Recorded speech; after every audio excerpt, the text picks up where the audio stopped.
Halo sobat-sobat BPI, kembali bersama kita Hafila Mustafa dan Fadila Meratus Solihah dari kelompok 7. Di sini kami akan menjelaskan beberapa materi yang insya Allah bermanfaat bagi kalian semua. Pembahasan kali ini mengenai teori kepribadian psikologi klinis. Lagi ini mendengar kata-kata tentang pendekatan di dalam psikologi. Teori yang sering kita dengar beberapa atau dalam materi tentang psikologi seperti psikoanalitik, behavioral, kognitif, dan humanis.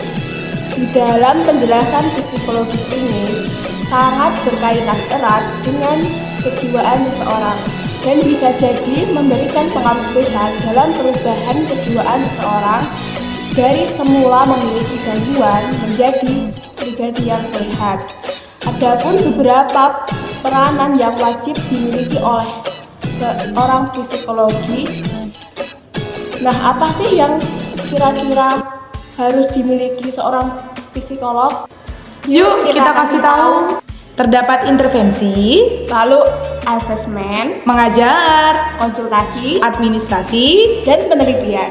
analog dengan model kedokteran yang dinamakan juga dengan model psikodinamik atau psikoanalisis yang dimulai oleh Freud.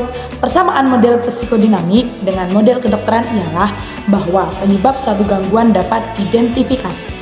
Samping itu ada pendekatan belajar Pendekatan humanistik dan pendekatan kognitif. dan psikoanalisis. Pendekatan ini menganggap bahwa tingkah laku abnormal disebabkan oleh faktor-faktor infrapsikis, yaitu konflik tidak sadar, represi, dan mekanisme defensif.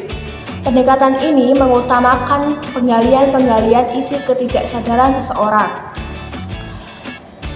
Dalam melakukan interview, pendekatan psikoanalisis bertujuan untuk mengungkapkan hal-hal yang tersembunyi atau tidak sadar, yaitu pengalaman-pengalaman masa lalu yang traumatik, pengalaman masa lalu yang menyebabkan trauma yang mendalam. Nah, menurut pendekatan psikoanalisis, suatu simptom adalah manifestasi dari suatu defense dalam individu yang bersangkutan.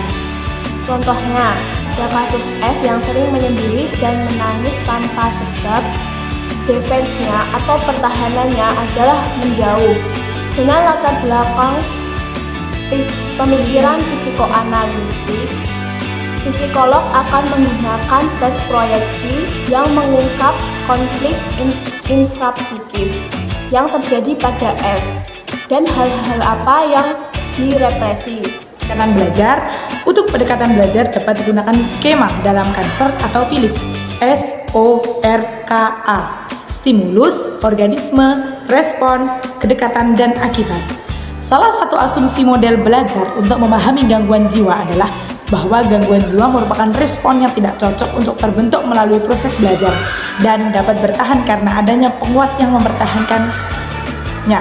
Dalam interview, tidak perlu digali peristiwa di masa lampau dan konflik-konflik yang tidak disadari. Seperti dalam pendekatan psikoanalisis, pendekatan belajar tidak melihat adanya peran itu. Yang penting untuk memahami dan menyembuhkan suatu simptom adalah keadaan masa kini yang langsung mencukupi simptom tersebut.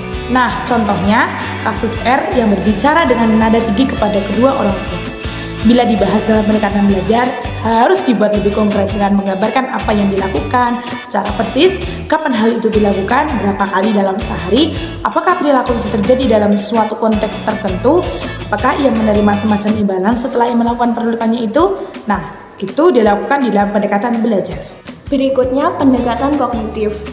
Pendekatan kognitif menekankan peran pikiran, persepsi, perhatian, ingatan, dan proses kognitif lainnya dalam membentuk perilaku manusia.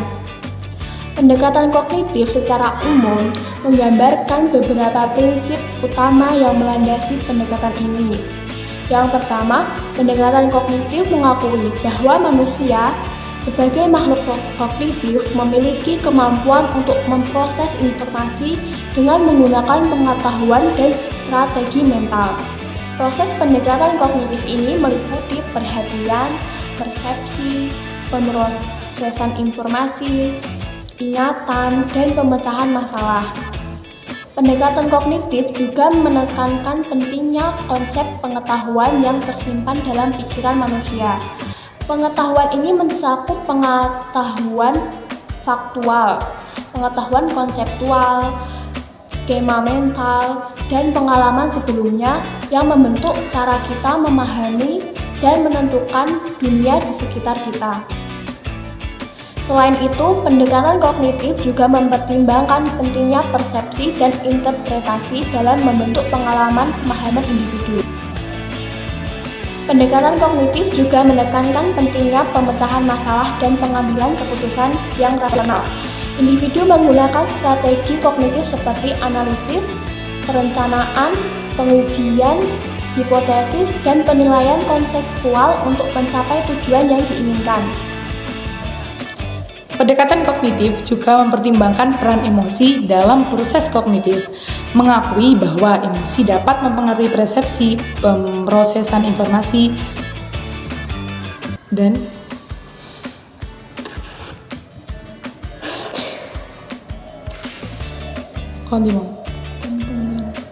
Pendekatan kognitif juga mempertimbangkan peran emosi dalam proses kognitif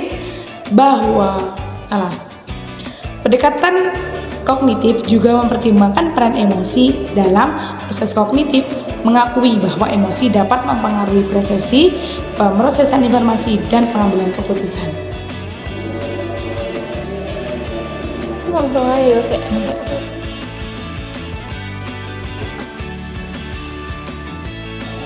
Dalam psikologi klinis, pendekatan kognitif digunakan untuk memahami dan mengobati gangguan mental seperti depresi, kecemasan, dan gangguan makan.